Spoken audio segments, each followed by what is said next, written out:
Ben arrivato all'assessore regionale Roberto Marcato. Buongiorno. Sì, va bene. Dove sono? Esatto.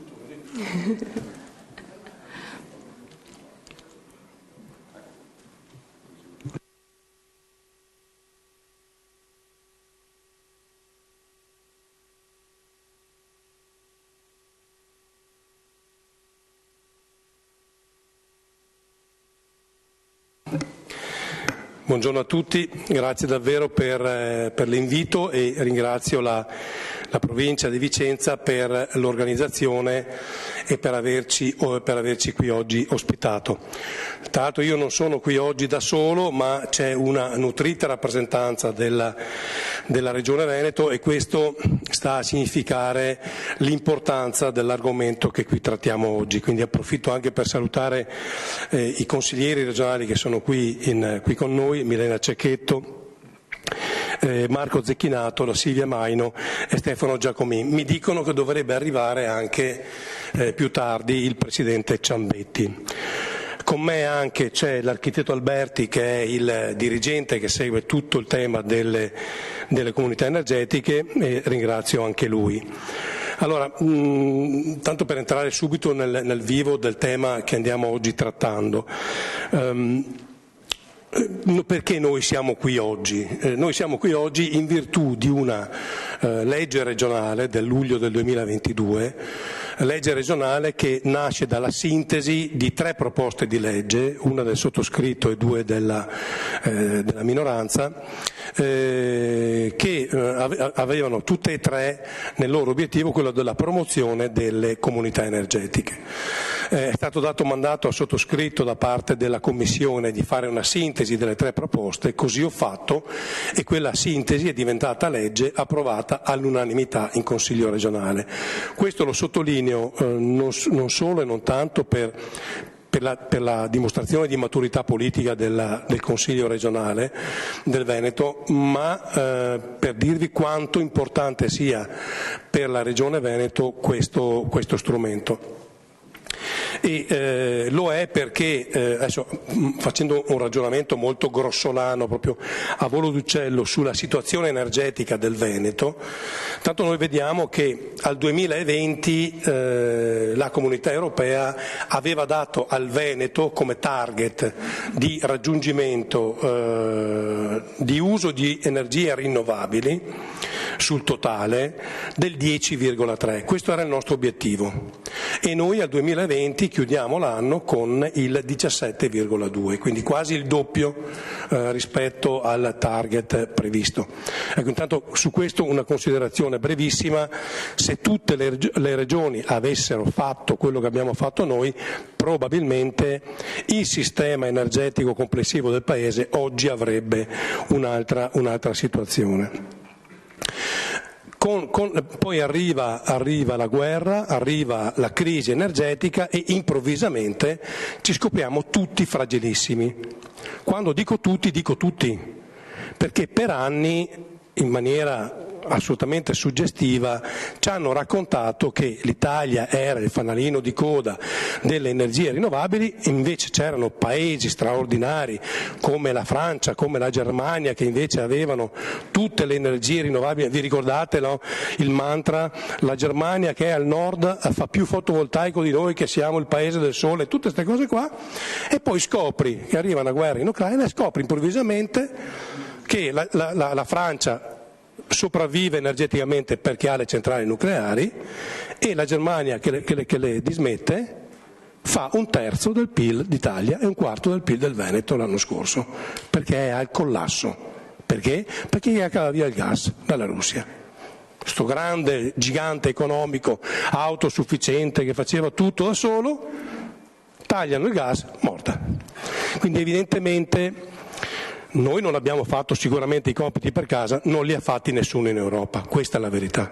E la guerra in Ucraina ha dimostrato tutta la nostra fragilità. Ed è per questo che serve un colpo di reni molto, molto pesante da questo punto di vista. E quindi la prima cosa che è da fare è capire dove siamo. la situazione energetica della nostra regione.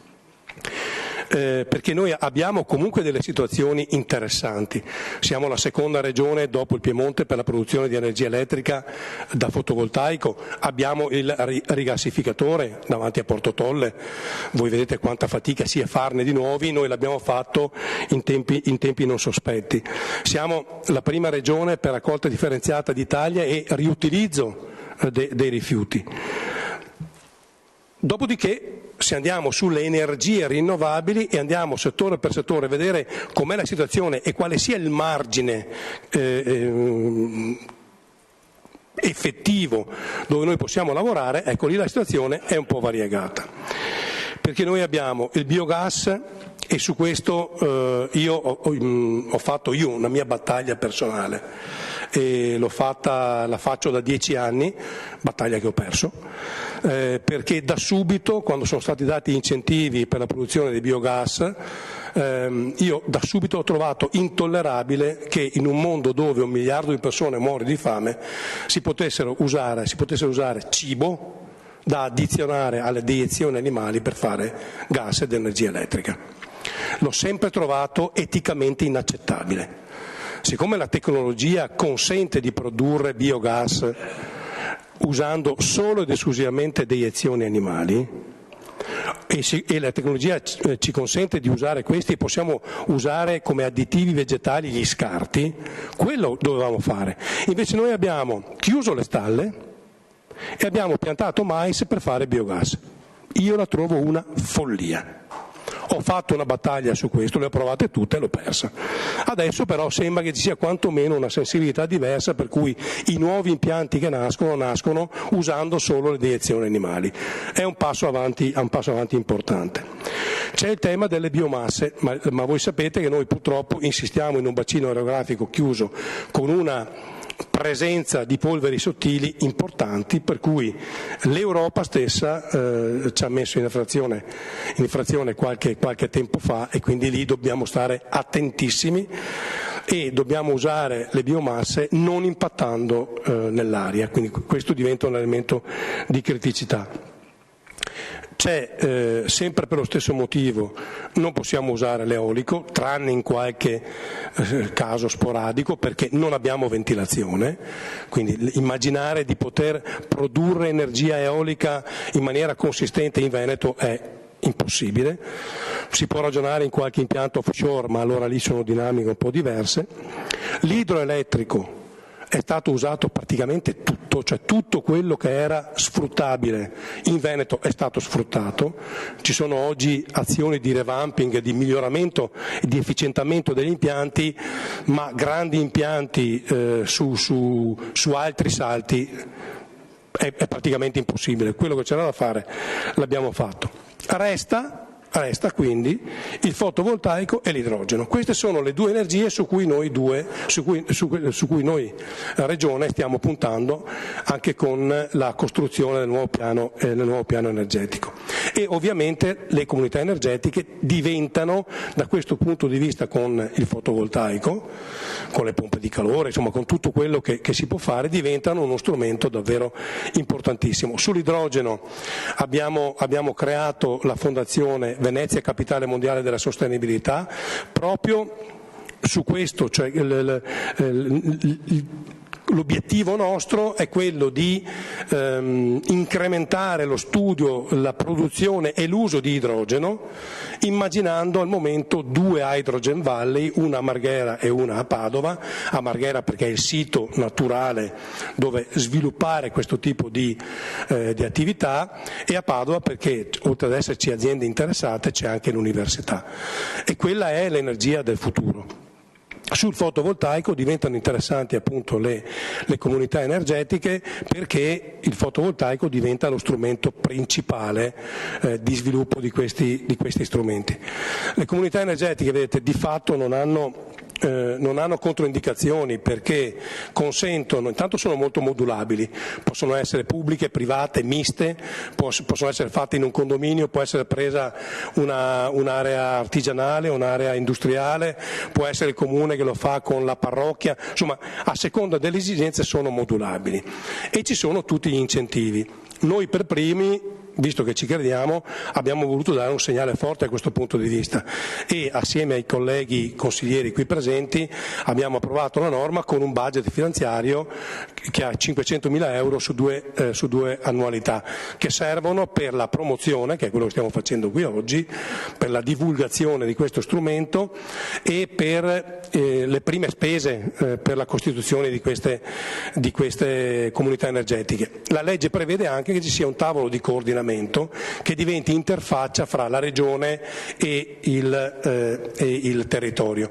Ecco, su questo io ho una piccola preoccupazione che ho già avuto modo di esternare ai responsabili governativi, ministri, sottosegretari e in sede di commissione nazionale sull'energia. Ecco, questa è un'idea secondo me straordinaria, quella delle comunità energetiche. Ci sono risorse, ci sono gli incentivi, abbiamo la possibilità con questo strumento di alleggerire e di molto la dipendenza della nostra regione dall'estero per quanto riguarda l'approvvigionamento energetico, usando energie sane, buone, rinnovabili a costi minori.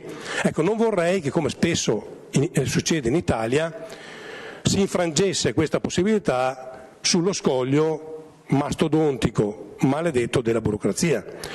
Io l'ho detto in commissione, attenzione, perché se per fare una comunità energetica uno deve chiamare 3 avvocati, 4 notai, 2 ingegneri e un architetto, allora non ci capiamo, perché non la fa nessuno.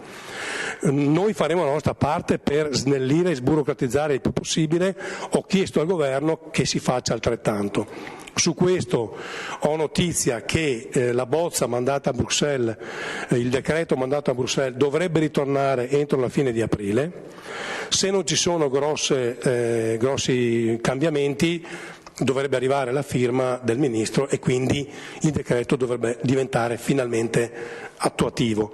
No, lo dico questo perché con il decreto firmato avremo finalmente la capacità di misurare esattamente sia il quanto che il come. Intanto noi però incontriamo il territorio per essere pronti, cioè nel momento in cui firmano il decreto noi dobbiamo essere pronti a partire con questo strumento.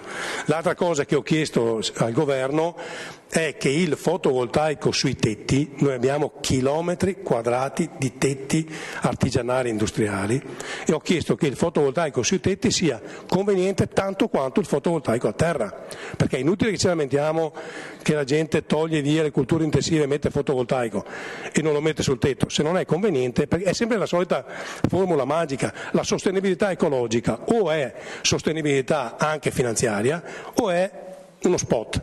Non andiamo da nessuna parte. Ho chiesto anche questo, io spero che ci sia la sensibilità necessaria per arrivare anche a questo, perché è un peccato obiettivamente vedere ettari di terra di fotovoltaico che si sostituiscono al radicchio, alle culture di pregio per cui il Veneto è conosciuto in tutto il mondo. Io davvero vedervi così in tanti è un piacere enorme, so che ci sono molti amministratori, voi avete un ruolo enorme da questo punto di vista, sia di creatori di comunità energetiche che di fruitori di comunità energetiche, che di divulgatori, e poi siete l'interfaccia con il privato cittadino, così come l'associazione locale o l'impresa che insiste su un'area di produzione. Per cui davvero vi ringrazio moltissimo per la vostra presenza e attenzione e so che faremo tutti quanti un bel lavoro. Grazie.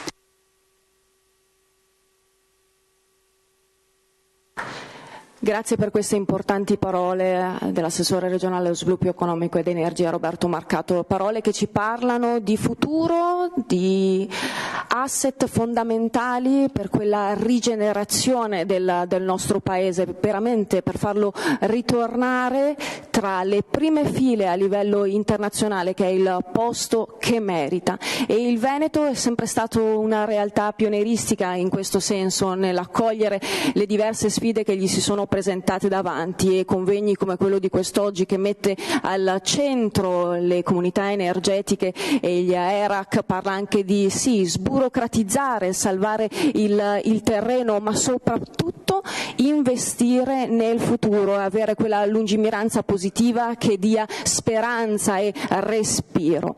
Un respiro dato dalla prospettiva, dall'opportunità e dalla capacità di raccogliere le sfide in maniera proattiva.